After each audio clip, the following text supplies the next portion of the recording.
tenemos un recuento aproximadamente de 100 familias afectadas. Alerta María en el departamento de Petén por causas de lluvias torrenciales.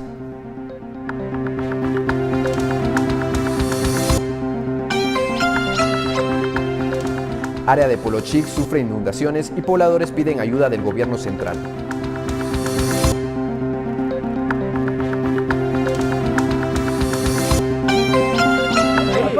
¡Al suelo!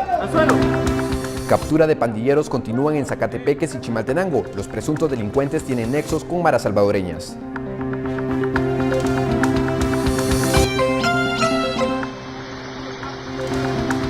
Huracán Nate se dirige a costas estadounidenses, dejando desolación en México.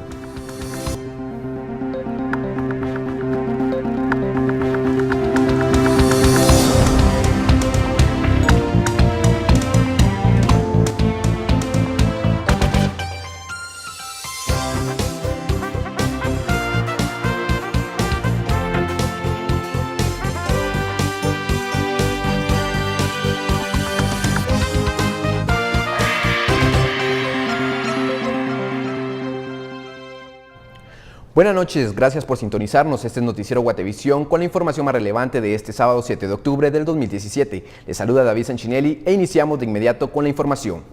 Por el desborde de los ríos Salinas, La Pasión, Usumacinta, en Sayaché y Cruces Petén, personal de Conred y municipales decretaron alerta María. El informe oficial de Gobernación Departamental señala 192 familias afectadas por inundaciones y 200 en riesgo.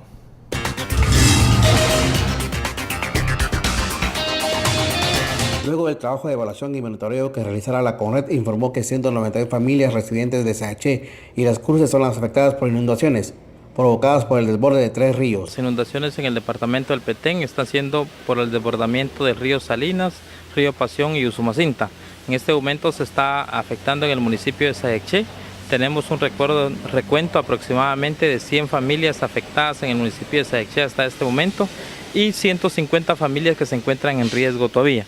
En el municipio de Las Cruces tenemos lo que son 39 familias afectadas. Las áreas más afectadas según la Conred es Laguna Scotch en Las Cruces y Roto Viejo en Sayaché, donde los vecinos perdieron alrededor de 400 manzanas de diferentes cultivos. Se los agradezco sus apoyos, ¿verdad? De lo que es de la Conred y los apoyos también de los vecinos de la municipalidad y de la VEOS.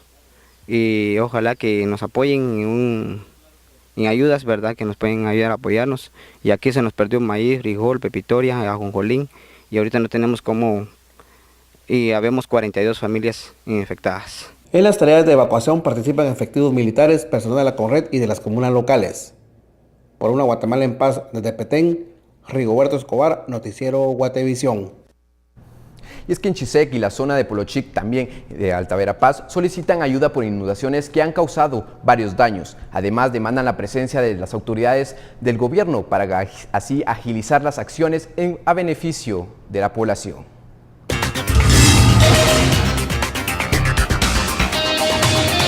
Las autoridades dieron a conocer que el nivel de agua ha descendido en 1.5 metros en la zona central de Alta Verapaz, pero siguen afectados Chisec en el norte y Panzós en la zona del Polochic, indicando que no habían enviado la ayuda necesaria porque las autoridades municipales todavía continúan con el recuento de damnificados y necesidades que tienen. Pero el día de hoy ya enviaron buena parte de insumos y víveres. Pues aún en este momento todavía estamos con la alerta roja, dada que todavía los ríos están llenos y también las quebradas están bastante fuertes. Aún seguimos con la alerta. Con respecto al estado de las carreteras y el cobro que estaban realizando comunitarios en aldea Semuy, ruta de Cobán a Chisec, a las personas que intentaban pasar sobre la carretera inundada, los personeros comentaron lo siguiente. Definitivamente hay personas malas que tratan de sacar provecho de la necesidad de la población. Es un área que se anega agua, ¿va? Y hay un desfogue, pero vienen los comunitarios de ahí de la comunidad de Semuy y la bloquean. Entonces el nivel del agua sube pero exageradamente. Entonces todas las personas que pasan por ahí desconocen que estaban haciendo eso.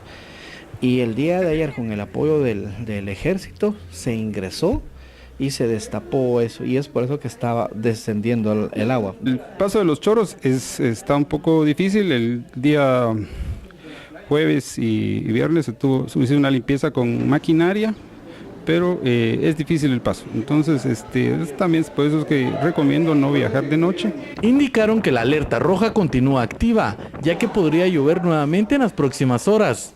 Además, probablemente para el lunes, los estudiantes retornen a clases, comentaron, y luego que bajen las inundaciones, se iniciará con el conteo de pérdidas en cultivos, explicaron.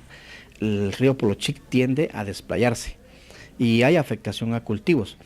La situación está en que va a ser el Ministerio de Agricultura, que ni bien baje el agua, vaya a hacer el recorrido total. Por una Guatemala en paz, informó Eduardo Samchung, con imágenes de Nelson Alexander y Alibat. Complicado y peligroso se torna el transitar sobre la ruta que comunica al departamento de Jalapa con El Progreso, debido a los constantes derrumbes que han bloqueado por completo la carretera que une a ambos departamentos y a la ruta del Atlántico. En el kilómetro 76, un derrumbe de grandes proporciones complica el paso, y cada vez que la maquinaria despeja uno de los carriles, nuevos deslaves de tierra vuelven a bloquear la referida ruta, por lo que se le pide a quienes transitan mucha precaución, ya que durante el día hay maquinaria en el lugar. Sin embargo, por la noche dejan de trabajar. Por parte en el kilómetro 80, la carretera está por colapsar por un posible hundimiento que puede producirse en cualquier momento, debido a las grandes cantidades de agua que han saturado el suelo en el sector. Siempre yo quiero comprar uno, pero andan muy cariñosos. Ixcán sufre por las inundaciones causadas por las últimas lluvias. Los detalles, la noticia al volver.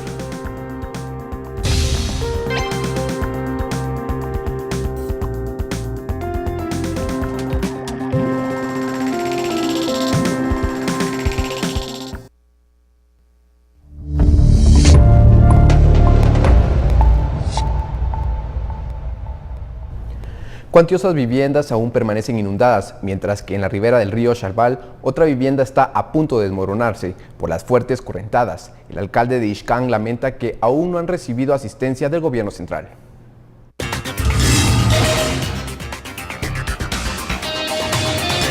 Numerosas viviendas aún permanecen inundadas en el municipio de Ixcán Quiché y la Coordinadora Municipal para la Reducción de Desastres aún no ha podido realizar un recuento sobre la magnitud de los daños. Tenemos aproximadamente 10 comunidades totalmente inundadas.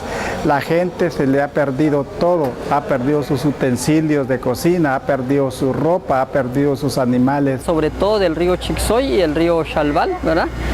Aún no tenemos reporte de los daños que también haya ocasionado el río Ixcán, que es otro de los ríos que también crecen. Mientras sobre la franja transversal del norte, una vivienda está a punto de desmoronarse por las fuertes correntadas del río Xalbal. Nos encontramos ya con la casa desbordada, el río la socavó, ¿verdad? Y ahora la encontramos ya en la gravedad del río.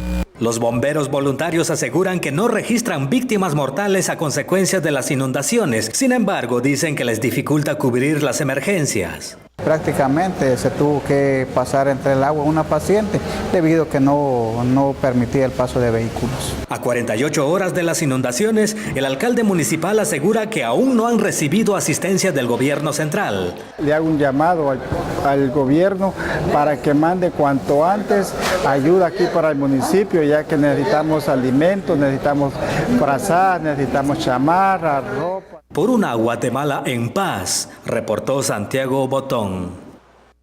Nate se acerca a Estados Unidos tras dejar una estela de muerte por Centroamérica. La tormenta tropical Nate aceleró el viernes su avance hacia México y Estados Unidos con posibilidades de convertirse en huracán. Durante su paso por Centroamérica, donde dejó puentes destruidos, inundaciones y deslaves, al menos 27 personas murieron por las fuertes lluvias. 12 de las víctimas se reportaron en Nicaragua, 10 en Costa Rica, 3 en Honduras y 2 en El Salvador, además de numerosos desaparecidos. Ante el riesgo de inundaciones, Honduras decretó el viernes alerta roja y ordenó evacuaciones en varias comunidades del Pacífico Sur. En Costa Rica y Nicaragua, varias comunidades continúan aisladas, mientras la saturación del agua en los suelos amenaza con nuevos derrumbes. Según el Centro Nacional de Huracanes de Estados Unidos, Nate debe entrar al Golfo de México el fin de semana y podría llegar a ser un huracán categoría 1. El ciclón aumentó su velocidad de desplazamiento a 35 km por hora y eso propició la disminución de las lluvias en la región.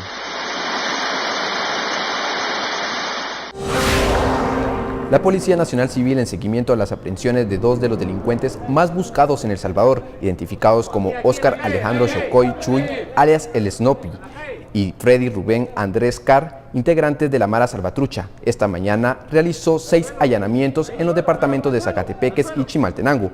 Las residencias allanadas eran utilizadas por los pandilleros para esconderse y ocultar armas que utilizaban para cometer sus fechorías.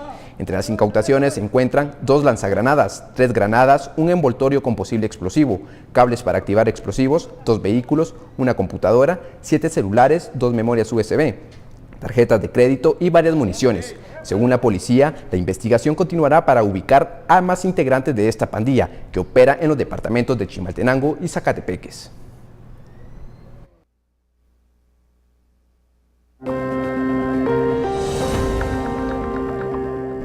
Hacemos una pausa. Al regreso, descubra los pro y contra de los juegos virtuales para la niñez.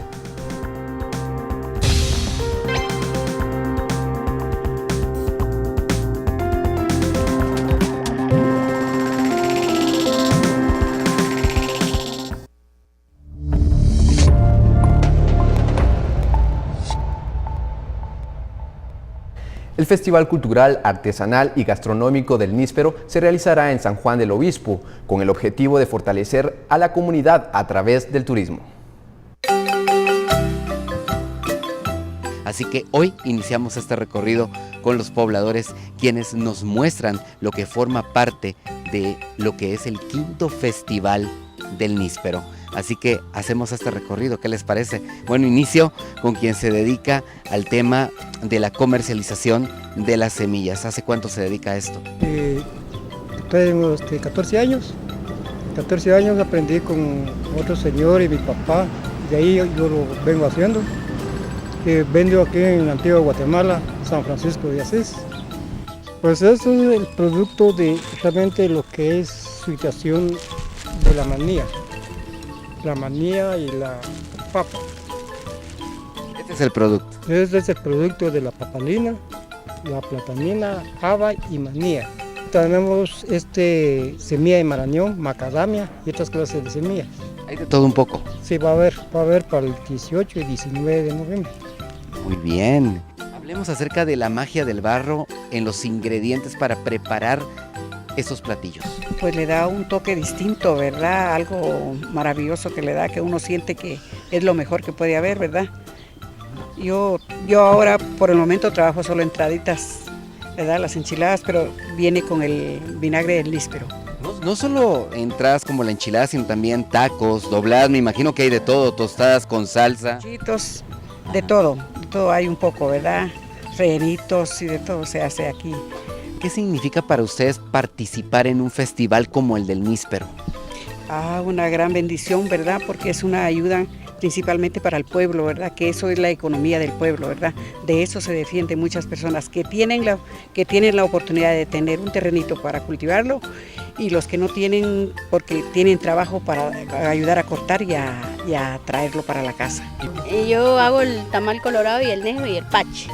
Ajá, entonces ese es mi, por decirlo así, mi hobby, dijo usted, porque me gusta mucho y yo lo vendo todos los sábados. Y los tamales negros pues es solo cuando hay pedidos y todos los sábados los colorados y los paches. Yo desde pequeña comencé a tortear y me casé, me vine a San Juan del Obispo. Ahora vendo níspero porque tenemos níspero, pero también hago las tortillas. Aquí tenemos una pierna horneada con salsa de níspero, porque estamos en la época del níspero, un pollo encebollado, pero también con agridulce, con níspero. También tenemos las patitas a la vinagreta y tenemos el gallo en chicha, que son platos muy elaborados, pero propios de la región. Aquí tenemos nuestro octavito de chicha que le hemos echado. Y a las personas que tanto les encanta el chile, también tenemos un chiltepe para que degusten todo lo que nosotros les damos a conocer. Y bueno, pasamos ahora a la pilollada antigüeña. La pilollada antigüeña es un plato ancestral desde el tiempo de la colonia en Antigua Guatemala. Y aquí a los pueblos, pues nosotros somos parte de la Antigua, por lo que es un plato muy tradicional que está a base del piloy cocido con todos los embutidos. También lleva el tomate y es como una ensalada más que todo, ¿verdad? Es un plato muy rico, muy sabroso, que aquí en San Juan del Obispo lo vamos a presentar el día del Festival del Níspero. Estamos tratando la manera que usted pueda conocer la importancia que tiene para nuestra gente guatemalteca su trabajo, el promover la gastronomía y que usted conozca más acerca de su país. Así que no podemos pasar por alto el pepián, el delicioso pepián. Sí, tenemos el pepián de pollo, es tradición de todos los pueblos, en los corpus, de primeras comuniones, casamientos, es muy tradicional, es muy comido el pepián de pollo. Ese sabor único, ¿no? Sí, en algunos casos se le echa 3 carnes, pero muchas veces las personas piden los 3 pedazos y ya el costo sale más elevado. Esta es la riqueza guatemalteca que hoy queríamos compartir con cada uno de ustedes y por supuesto su Guatemala la lleva en el alma y en el corazón. Nosotros nos sentimos orgullosos de realizar diferentes viajes alrededor de diferentes municipios y departamentos del país. Esta es la esencia de nuestra gente. Esta es la parte hermosa y positiva de nuestro país.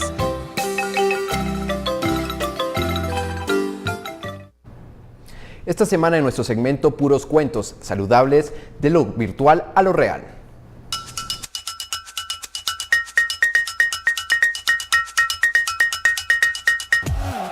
No me gusta presumir, pero soy uno de los mejores jugadores del país. Cuando jugamos, todos quieren que sea su compañero. Pero ser el campeón invicto no es fácil.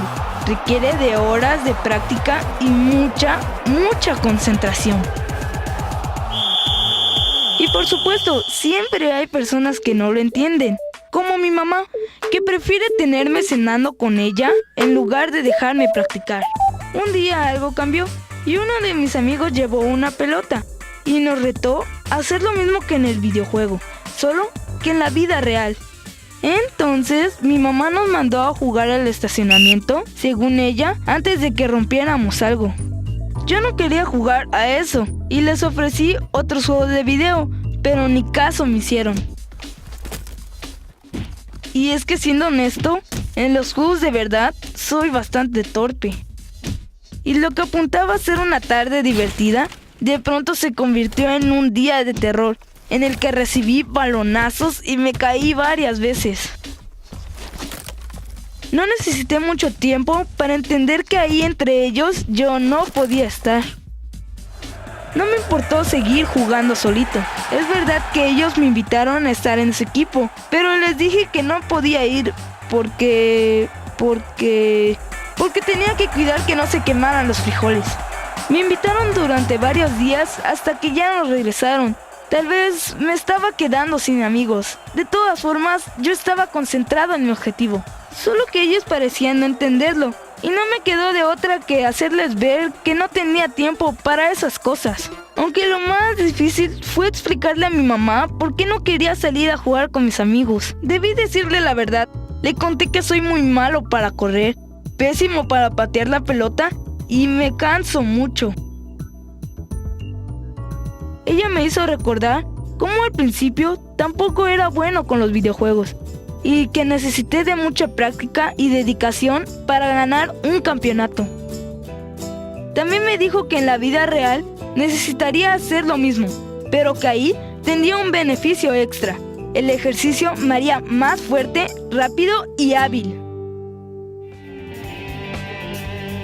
Al principio no me fue muy bien, pero poco a poco fui mejorando. Ya no me cansaba tanto y hasta convencí a otros niños de hacer ejercicio con nosotros. Y aunque todavía no soy tan bueno como en los videojuegos, me siento mejor estando en movimiento.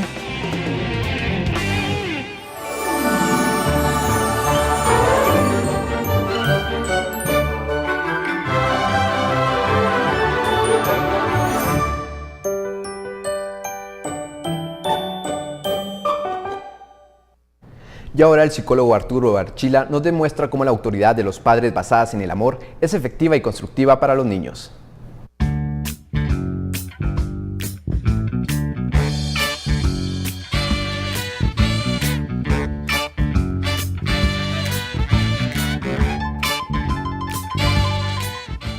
Para que la autoridad de los padres sea aceptada y libremente consentida por el niño, es necesario que los padres la fundamenten en sólido cariño. Todo niño necesita cariño y debe manifestarse, entre otras cosas, por un interés genuino en sus actividades y progresos, incluso en los momentos de distracción y esparcimiento. La autoridad es indispensable y saludable para el niño, pero se debe sustentar en el cariño, no en la imposición. Para que la autoridad sea funcional, es necesario que los padres estén de acuerdo en las normas, evitando descalificarse el uno al otro. La imagen que el niño tiene de sus padres es fundamental. Por ello, entre los cónyuges debe de existir mutuo respeto. Si uno opaca o reprime al otro, es el niño en quien, en última instancia, sufre las consecuencias, ya que relacionarse con una madre o un padre afectado, sin estabilidad ni bienestar psicológico, no ayuda como un modelo educativo. Es decir, que el niño aprende de un modelo insatisfactorio. Es importante no perder de vista que se es padre o madre, pero también se es esposo o esposa.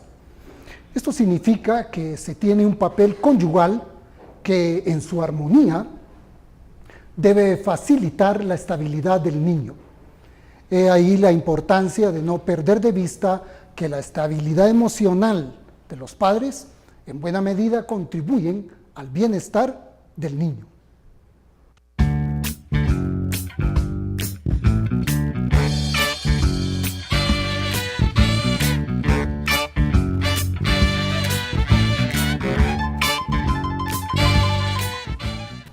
¿Tiene planes para este domingo? Ahora vamos a conocer el pronóstico del clima.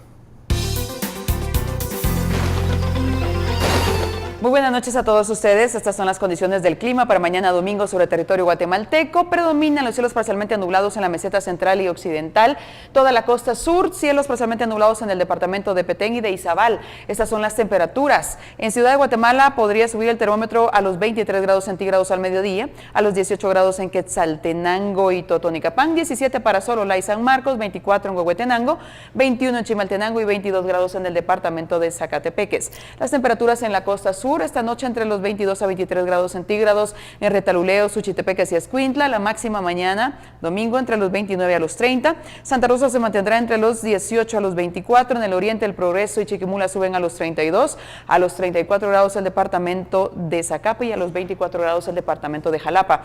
Jutiapa se mantendrá entre los 19 a los 26, máxima de 33 para Petén, de 23 grados para Quiché, de 26 grados para Alta Verapaz, Baja Verapaz entre los 19 a los 29 y el departamento de Izabal entre los 24 a los 32 grados. Tenemos el pronóstico del clima para los siguientes 3 días, del domingo al martes sobre Ciudad de Guatemala. Lluvia al finalizar la tarde o comenzar la noche con temperatura entre los 23 a los 24 grados centígrados con luz solar. Mañana domingo desde las 5 horas con 51 minutos. Volvemos con más información al set principal.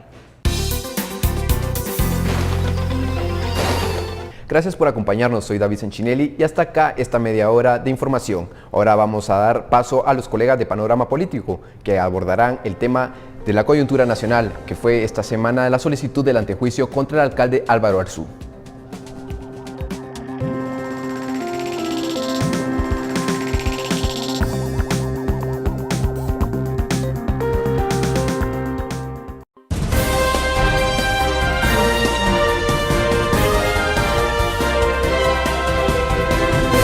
Buenas noches, bienvenidos a Panorama Político, muchísimas gracias por acompañarnos cada sábado. Esta semana estuvo intensa, sobre todo ya al final, sabíamos que habría un jueves de CICIG, no nos imaginamos que fuera a tocar esta estructura Estoy hablando específicamente del alcalde Álvaro Arzú, sus fideicomisos y la Municipalidad de Guatemala, y sobre todo traer a la mesa temas que pensamos que ya habían quedado en el pasado, como por ejemplo su relación y su vínculo con Byron Lima. Nos acompaña Carolina Leverón, Otto Ángel, nuestro jefe de redacción, Ronald Ochaeta, él es analista político de Realidad Nacional. Así que Ronald, iniciamos contigo. ¿Cuál es la lectura que le das a este golpe que da CICIG ahora? Ya, yo creo que fue una semana bastante interesante. Creo que nadie de los que estamos a la expectativa de los casos de corrupción se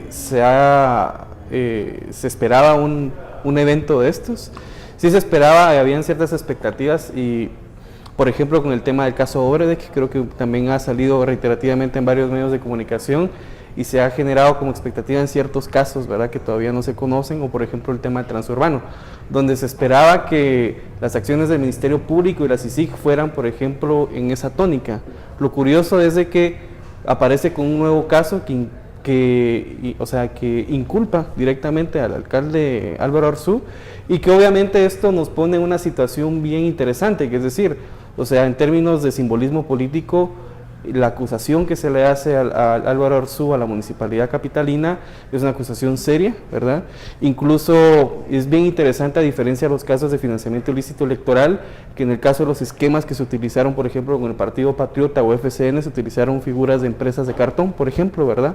Y el esquema de financiamiento era distinto. Acá la prueba es, o como lo presentó el Ministerio Público, es que el esquema de financiamiento viene directamente de la municipalidad y que directamente se financia una organización criminal que al mismo tiempo retribuye con favores, ¿verdad?, a la municipalidad capitalina con la campaña política del alcalde Álvaro Arzú.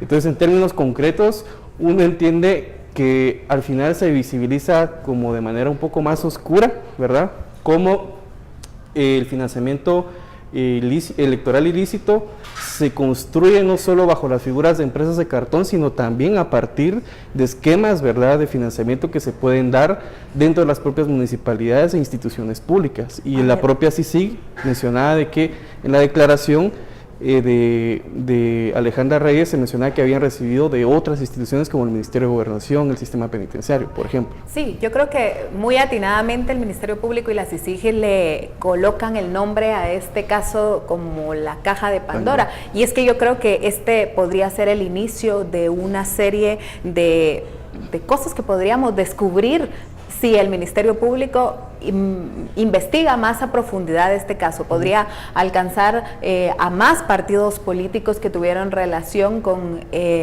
pues en las campañas políticas con el Partido Unionista, y hay que ver también qué tanto estas investigaciones se sustentan en que hubo financiamiento y recursos de la municipalidad que se utilizaron para financiar estas campañas. Parte esto de una declaración, de un testimonio que sin duda en estos procesos, entiendo, los fiscales deben corroborar la información testimonial que da, en este caso, la ex conviviente del fallecido Byron Lima.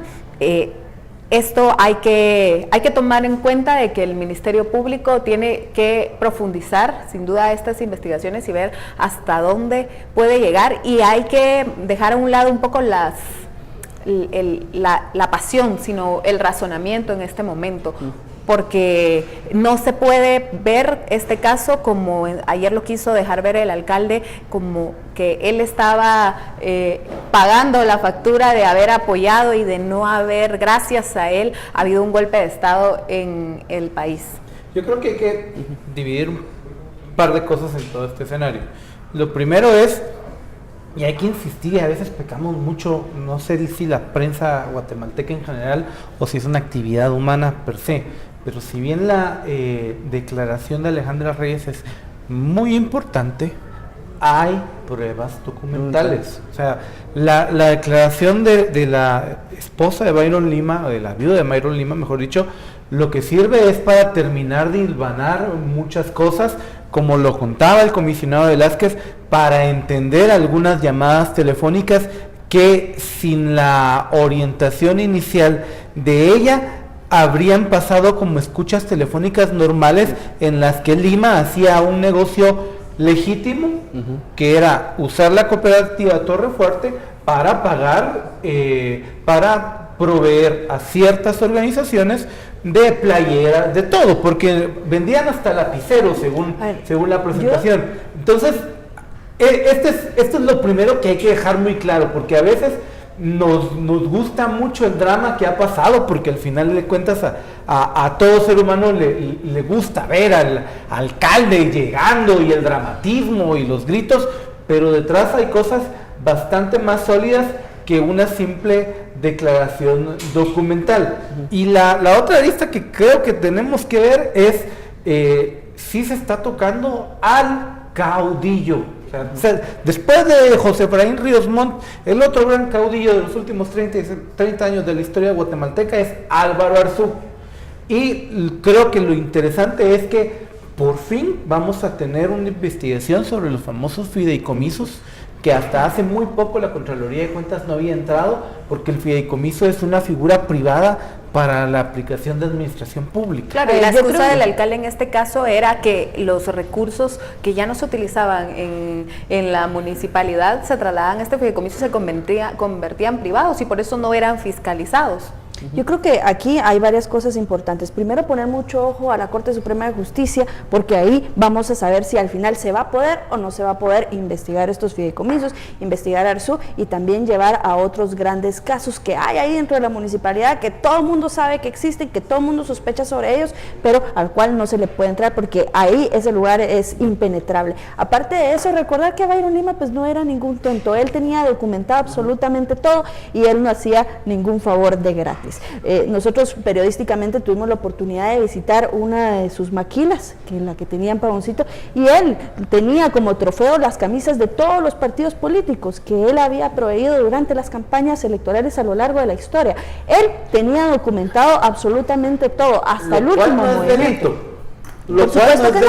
Por supuesto que no, pero viniendo de Byron Lima era un mensaje claro a los partidos políticos. Ahora, ¿por qué el alcalde Álvaro Arzú tendría que haber cedido a este tipo de negociaciones con el ex reo Byron Lima? O sea, había una deuda ahí, un pago de favores si nos remontamos al caso Gerardi. A ver, yo creo que es lucubrar demasiado y esto es pensar, estoy volando mucho, pero en efecto quizá lo de Caja de Pandora tiene que ver hasta con tocar el caso Gerardi. Sí, puede ser, Ronald. Puede ser. Sí, no, claro, yo creo que ahí entendemos de que el caso en sí que presenta el CICIG-MP y que hacen referencia dentro de la conferencia, mencionan justamente que parte de las motivaciones y que lo presentan como hipotético, es decir, que se había configurado desde hace más de 20 años una alianza entre Lima, bueno, los Lima en todo caso, con Álvaro Arzú. Y ahí hay dos cosas de fondo que hay que entender. Hay dos asesinatos que los unen, el asesinato de Monseñor Gerardi y el asesinato a Sasso Rompich, que era el famoso lechero que fue asesinado en la época de Álvaro Arzú. Bueno, sí, ahí eso es, yo creo que las aristas estas se unen cuando viene el propio alcalde Álvaro Arzú y reconoce, yo sí autoricé, como que si la municipalidad fuera de su propiedad, plazas para las esposas de Villanueva y también de Lima, porque yo creía que era injusto que ellos estuvieran en la cárcel. Solo ahí ya tenemos al menos la aceptación de uno de los señalamientos que hace el Ministerio Público a el alcalde Álvaro Arzú, y aún hay bastantes cosas y más. Y que habría que ver cuántas plazas más también habría autorizado con otros fines del alcalde. Como que si esa fuera la forma de otorgar plazas en el Estado. Bueno, ahora ya sabemos, al menos en la municipalidad, que así se actuó en estos casos. Vamos a un corte comercial y regresamos en breve ya con el segundo bloque de Panorama Político para seguir hablando de este tema tan interesante.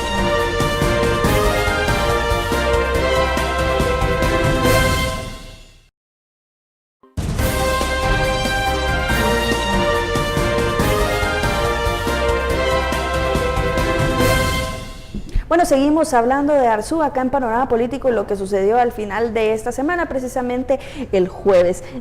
Hay dos cosas que a mí me llaman la atención. Por ejemplo, cuando él reconoce haberle dado las plazas a las esposas de Villanueva y de Byron Lima, con quien tiene una relación, como ya mencionaba Ronald, de hace muchos años y con asesinatos incluso que los vinculan. Y también la llegada del alcalde al Ministerio Público, al 8º nivel, donde se realizaba la conferencia de prensa. Es la primera vez que vemos algo así.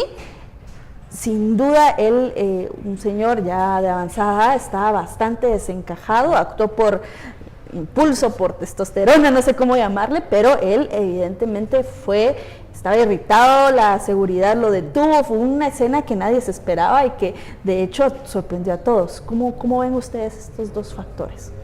Yo creo que finalmente este intento del alcalde de, no sé si frenar en algún momento esta conferencia o desviar la atención al presentarse él ahí, tenía como fin enviar ese mensaje que siempre ha tenido de prepotencia frente a los medios de comunicación, frente a los sectores, teniendo en cuenta de que ahora sí se le está tocando a él. Antes no habíamos visto un alcalde interesado en los temas de corrupción en las municipalidades, también porque tal vez no le había tocado, ¿verdad?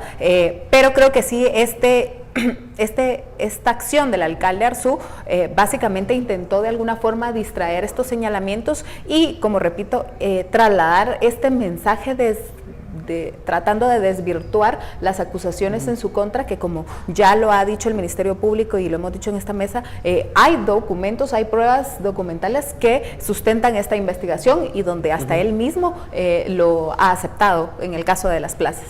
Sí, yo creo que también parte del simbolismo que carga esta idea es no solo remitiéndonos a lo que presentaba Otángel anteriormente, que hay base fundamental, hay evidencia que dice que el caso está bien construido, o sea, no es algo que se haya salido del control del Ministerio Público de CICIG, sino al contrario, las pruebas son contundentes, es decir, o sea, hay documentos que prueban eso, más un testimonio que aclara las relaciones que se tenían en ese momento.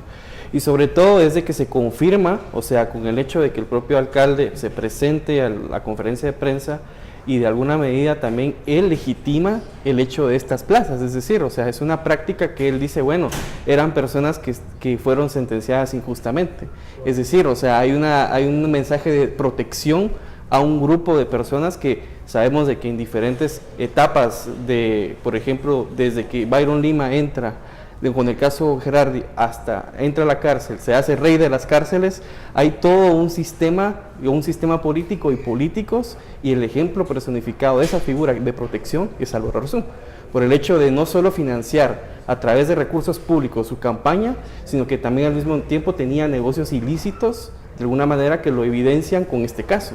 Y sobre todo, es decir, o sea, hay cosas más de fondo, por eso es decir, la caja de Pandora todavía no la sabemos ver hasta dónde puede alcanzarse, ¿va?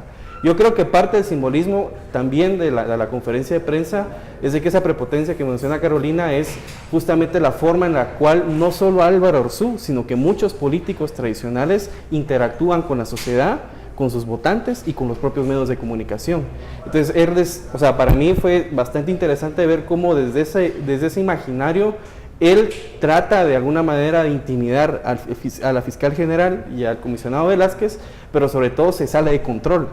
Y ese control desmedido es sobre la justificación de sus acciones que de alguna manera a ojos públicos y para cualquier ciudadano es ilegal. El hecho de que él comience a gritar, a exigir el micrófono y que la prensa le diga momento, bueno, y la propia seguridad, si quiere preguntar, haga su cola y espere como todos. O sea, solo eso también envía otro mensaje bastante interesante. También mencionar otro dato que quizás no le hemos puesto mucha atención y era que el propio Byron Lima le exigía dinero a él para cuestiones médicas, para cuestiones personales en la cárcel. O sea, una relación bastante estrecha. Y que había algún nivel de negociación. Pidió 727,000 quetzales y no le dieron todo, pero sí le dieron una parte. Digamos, ese traqueo del dinero no lo presentaron en la investigación preliminar presentada ayer. Miren, yo lo que creo es que hay que entender, no justificar, pero hay que entender quién es Álvaro Arzú y cómo actúa Álvaro Arzú. Es una persona que cuando hizo gobierno había mucha menos prensa en el país, había muchas menos tecnologías de la información, se estaba firmando los acuerdos de paz, no había una cultura ciudadana de discutir los asuntos públicos. No es que estemos en la cúspide en este momento, pero no habían programas de debate para poder estar hablando de estas cosas. Todo el tema de la política quedaba relegado a políticos como Álvaro Arzú. Hoy, con tanta información, con tantas cosas que se estaban volcando, pues bueno, yo creo que sí fue una jugada, no sé si inteligente, pero por lo menos audaz del alcalde capitalino de irse a meter a la conferencia. El problema es que sí uno nota que no estaba en un área en el que podía controlar, y al no poder controlarla, perdió perdió el rumbo que debía llevar. Hay algunos que dicen que el alcalde ganó la partida por haber llegado, porque todos estamos hablando de eso.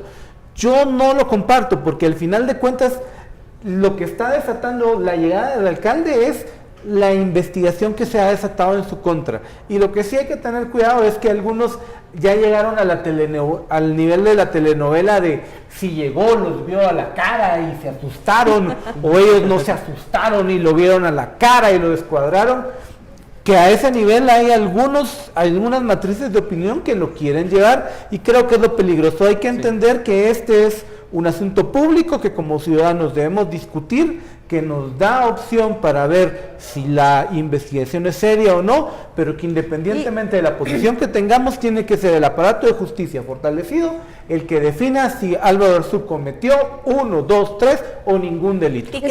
Perdón, Carol, a eso quería llegar precisamente, porque este caso, al igual que el caso de Jim Morales, lo único que se está pidiendo es retirémosle la inmunidad para que podamos investigarlo, para que podamos encontrar si hay algún delito que pueda ser susceptible a perseguirlo por la ley. O sea, no se les está ya metiendo presos, no se les está ya haciendo una persecución. Pero yo sería una diferencia ahí, El presidente de la República es distinto a un alcalde.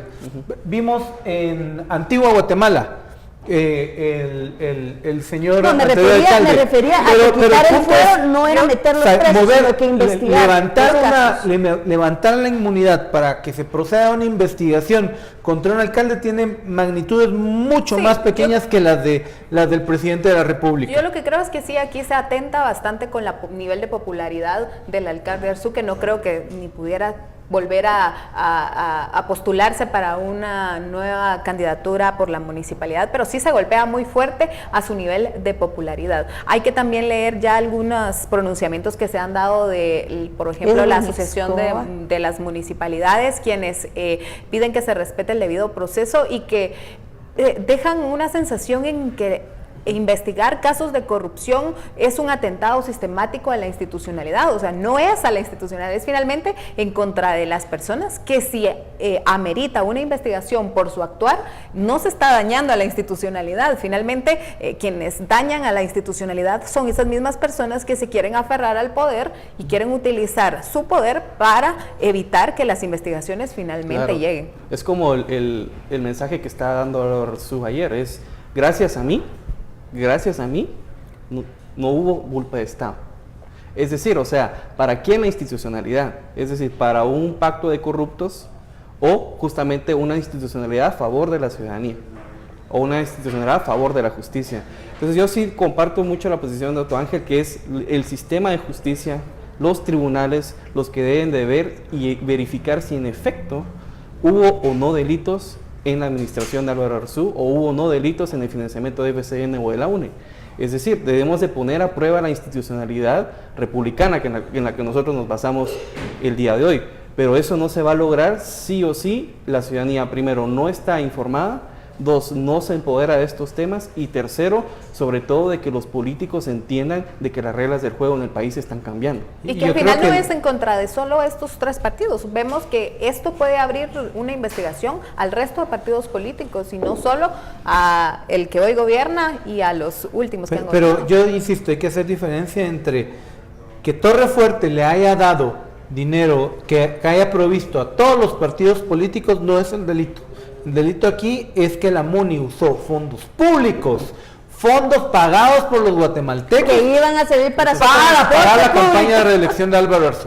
Bueno, ya hemos concluido este segundo bloque. Agradecemos a ustedes de estar pendientes. Recuerden que ya vamos a la recta final del panorama político, así que esté pendiente. ¿Por qué debe interesarle este tema? Porque son sus impuestos los que van a parar a donde no deben parar.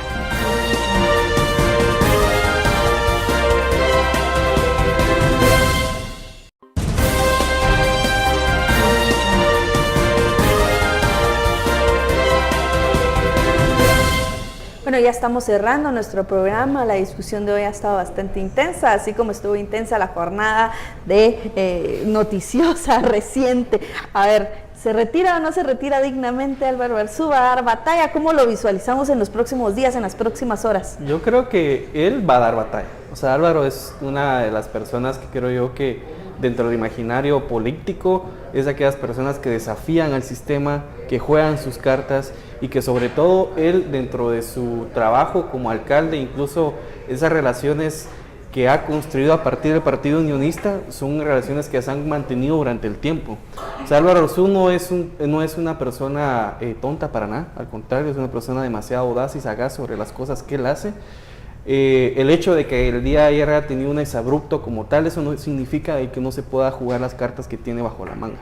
Entonces yo creo que sí, en efecto, él va a dar batalla, y creo que va a dar batalla a diferencia de otros políticos, que sí, él sí se puede rasgar las vestiduras y quedarse desnudo, ¿verdad?, frente a todos, con tal de ganar la batalla. Y es que vimos ayer cómo el alcalde, al no lograr su objetivo en la conferencia de prensa, fue prácticamente a tratar de acuerparse de los trabajadores municipales, de algunos que no llegaron voluntariamente, que lo acompañaron, que fueron llamados.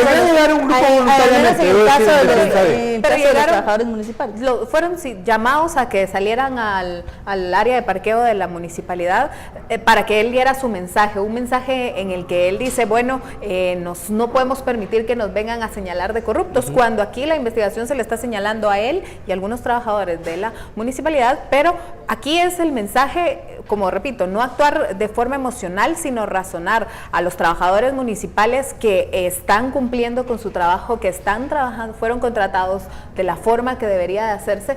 No tienen que preocuparse por su trabajo, creo que los que deberían de preocuparse fueron los que si en algún momento se prestaron para alguna contratación anómala o algún acto anómalo. Hay muchos trabajadores municipales que son trabajadores entregados y que no se les puede meter en ese costal. Rápidamente, para que no se nos acabe el bloque sin que toquemos este tema, yo quisiera que tocamos rápido lo del sistema penitenciario. Lo hemos hablado acá infinidad de veces. O sea, Byron Lima no solo tenía de su lado al Partido Unionista, se inició esta conferencia de prensa diciendo que el Partido Patriota pues gestionaba con él los nombramientos en el sistema penitenciario y por eso se movió a más de 150 reos, incluidos narcotraficantes bastante populares. Digamos que lo nuevo del caso es que se concretizan ejemplos como el de Kevin Overdyk, hijo de un narcotraficante trasladado a los Estados Unidos. Creo que ahí estamos clarísimos desde hace 2 años que Byron Lima era el rey de las cárceles. No veo ahí más que anotar que, bueno, van a haber más casos así conforme se vayan dando más explicaciones. Le pega esto directamente a los abogados defensores del señor Lima, que hay que decir, uno de ellos es el vicepresidente contra la Fundación contra el vicepresidente de la Fundación contra el Terrorismo, de Ricardo Méndez Ruiz. Ahí siempre se destapa la duda, bueno, ¿habrá llegado dinero de las cárceles de Lima obtenido no necesariamente de manera sana a la Fundación? Creo que es una pregunta que va a tener que discutirse. Supongo que Ricardo Méndez Ruiz en este momento no está muy contento. Debo decir que muchas de las matrices de opinión que se mueven muy en sintonía con el discurso del alcalde, que se movieron en sintonía con el discurso del presidente de los diputados, tardaron cerca de 4 o 5 horas después de la conferencia de prensa, antes de reaccionar. Vamos a ver una oleada de matrices de opinión la próxima semana, agarrándola contra periodistas, contra la CICIG, contra el MP, contra las personas que están en CICIG y MP. Pero de ahí sí, el sistema penitenciario, creo que ya hay un consenso generalizado, está penetradísimo. Ayer fue Lima, hoy es Taquero, pasado mañana puede estar alguien más, y necesitamos una reforma. Yo creo que también algo que también hay que tomar en cuenta es el tema de cómo abogados pueden prestar su trabajo para hacer este tipo o para involucrarse en este tipo de actos. Según la investigación, el abogado Moisés Galindo habría recibido de pago un vehículo que le pagaron a Byron Lima para hacer uno de estos traslados ilegales que él realizaba. ¿Cómo él o cómo un abogado acepta, y que ahí creo que es la discusión, o si sabía de dónde provenía este pago? acepta remunerar sus servicios a través de este tipo de actos, y si de esta forma aceptó esto, ¿cómo no se pudo haber aceptado otro? Perdón, ahí hice una acotación muy rápida, pero dependerá de la investigación, pero el señor Moisés Galindo puede decir, yo no sabía, ahí me dieron el vehículo y... Como pero hay tiene que escuchas recibir telefónicas, me parece. Eso es lo que vamos a tener que ver en la investigación. Yo quisiera agregar a esto que tú planteas, quizá una consulta para Ronald, para que nos iluminen esta situación. O sea, vemos cómo los abogados pues cumplen su función de defender a la persona a la que están representando. Eso pues es inherente a a su cargo, ¿verdad? Pero ¿en qué momento esa función tan gris que se mueve de un lado al oscuro y de otro lado a la claridad, en qué momento se comienza a convertir en algo ilegal? ¿En qué momento ya no se está defendiendo a la persona, sino que se está convirtiendo en un operador de la persona de ilegalidades y también en un cómplice de esa persona? O sea, ¿hasta dónde separar esa función? Ya, yo creo que parte también, o sea, es un derecho constitucional que todo ciudadano tiene el derecho a ser defendido, ¿verdad?, para probar su inocencia. El tema en el fondo es justamente las formas en que se dan estas relaciones entre los gremios de abogados. Sabemos de que no solo es el gremio de abogados, sino que hay bufetes que se dedican a esto, ¿verdad? O sea, ¿por qué? Porque parte del negocio de la corrupción es también tener defensores que al final defiendan los intereses, la capa de espada de los diferentes actores que están inmersos entre la dinámica política, o sea, no solo a empresarios, no solo a constructores o proveedores del Estado o a diputados. Es decir, o sea, todos al final articulan en función de protección de sus intereses. Entonces, Moisés Galindo es uno de los personajes que nosotros conocemos no solo por defender a exmilitares, sino que ha estado inserto también en la protección, por ejemplo, de casos orientados hacia el trabajo, por ejemplo, de delitos de lesa humanidad, por ejemplo, como el caso Ríos Montt, ¿verdad? O sea, sabemos de que cuando se hace o sea, cuando se construye el caso, Moisés Galindo fue uno de los actores clave que lo que hizo fue impedir, ¿verdad?, o sea, una sentencia en contra de Ríos Montt. Ahora bien, estas figuras al final, por ejemplo, rotan en el mundo de la oscuridad, pero hay algo bien interesante, o sea, el tema gris del fondo es cómo se financian y cómo se pagan estos servicios profesionales. Es decir, ahí es donde, por ejemplo, vemos en el caso cooptación del Estado, de que los defensores de Roxana Valdetti y Otto Pérez Molina, muchos de ellos terminaron presos por estar recibiendo plata del financiamiento ilícito, o sea, del enriquecimiento ilícito de estos dos personajes. Es decir, entonces Moisés Galindo comete también el pecado original de los abogados defensores de Valdetti y Otto Pérez Molina, es decir, recibieron plata de producto de la corrupción. Entonces, si se logra comprobar de que Moisés Galindo recibió plata producto de la corrupción, entonces vemos de que es un esquema que funciona en muchos de los defensores de los políticos que están siendo juzgados, o por ejemplo de empresas constructoras o proveedores del Estado. Y que no tiene justificación, porque a pesar de que así ha funcionado siempre, no significa que así deba funcionar. Bueno, eso es muy interesante. Yo creo que se están tocando estructuras que no se habían tocado antes, y que esto va a permitir que, bueno, se llegue más allá, que se profundice y que conozcamos nuevos casos más adelante. Quizá el último llamado de atención es, insistamos, tengamos los ojos sobre la Corte Suprema de Justicia, pero también sobre las cárceles militares, porque al final todos van a organizarse más porque están ahí con más tiempo de ocio, más juntos, y los resultados pues los vemos en todas esas estrategias que llegan luego. Muchísimas gracias a ustedes por estar en Panorama Político hoy, y sobre todo a usted por su preferencia. Les recuerdo, mañana nuestro director Haroldo Sánchez tiene un informativo cargado